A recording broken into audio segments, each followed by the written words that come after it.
તો સુરેન્દ્રનગર જિલ્લામાં પાણીની સમસ્યા વર્ષો જૂની છે। દર વર્ષે ઉનાળો આવતાની સાથે જ પાણીની અછત જોવા મળતી હોય છે। આ વર્ષની વાત કરવામાં આવે તો સુરેન્દ્રનગર જિલ્લાના 11 જળાશયમાંથી 6 જળાશયના તળિયા ઝાટક થઈ ગયા છે અને અન્ય 5 જળાશયમાં માત્ર 29% જ પાણીનો જથ્થો છે, જેના પગલે પાણીની અછત સર્જાઈ છે। સ્થાનિક લોકોને ભીતિ છે કે જો વરસાદ ખેંચાશે તો જિલ્લાના 4 થી 5 તાલુકાના ગામોમાં પાણીની ભયંકર સમસ્યા સર્જાઈ શકે છે। જે કુલ 11 જળાશયો છે તેમાંથી આપણી પાસે 6 જળાશયોમાં પાણી અવેલેબલ નથી અને બાકીના જે ડેમ છે તેમાં પીવાના પાણી માટે અનામત જથ્થો છે। નીભણી, ત્રિવેણી ઠાંગા, સબુરી અને મોરસલ ડેમ ખાલી છે।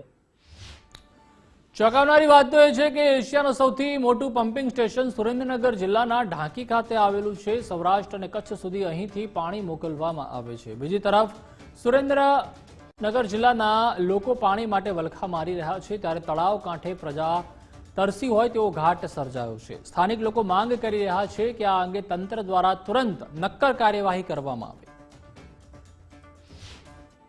કદાચ એના પાણી માટે આંદોલન પ્રજાને કરવું પડે એવી પરિસ્થિતિ આપે છે, તો જવાબદાર સત્તાવાળો અને સરકારથી આ બાબતે ગંભીર નોંધ લઈ અને જળાશયો, તળાવ બધા વહેલી તકે પાણી પૂરું પાડે।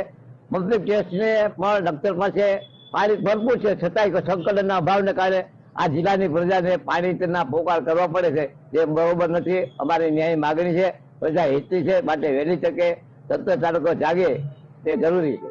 સુરેન્દ્રનગર જિલ્લામાં પાણીની સમસ્યા વર્ષો જૂની અને વિકટ છે, ત્યારે ઉનાળાની શરૂઆત થઈ ચૂકી છે, જ્યારે જિલ્લાના 11 જળાશયો પૈકી 6 જે જળાશયો છે તળિયા ઝાટક થઈ ચૂક્યા છે। જેમાં વાત કરો તો નીમડી, સબુરી, ત્રિવેણી ઠાંગા, મોરસલ સહિતના જે ડેમો અને જળાશયો છે તેમાં પાણીની એક પણ ટીપું હાલ આવક નથી, જ્યારે બાકીના જે 5 જળાશયો છે તેમાં તેની ક્ષમતાના આધારે માત્ર 29% જેટલો જ પાણીનો જથ્થો બચ્યો છે અને આગામી ચોમાસું જો સમયસર પ્રારંભ નહીં થાય અને પૂરી માત્રામાં વરસાદ નહીં આવે તો જિલ્લામાં ક્યાંક ને ક્યાંક ફરી પાણીની વિકટ સમસ્યા સર્જાય તેવા એંધાણ વર્તાઈ રહ્યા છે। ત્યારે ચોક્કસથી સરકાર અને તંત્ર દ્વારા આ મામલે યોગ્ય પગલાં ભરવામાં આવે તેવી માંગ ઉઠવા પામી છે। Viren Dangarecha, Gujarat first news, Surendranagar.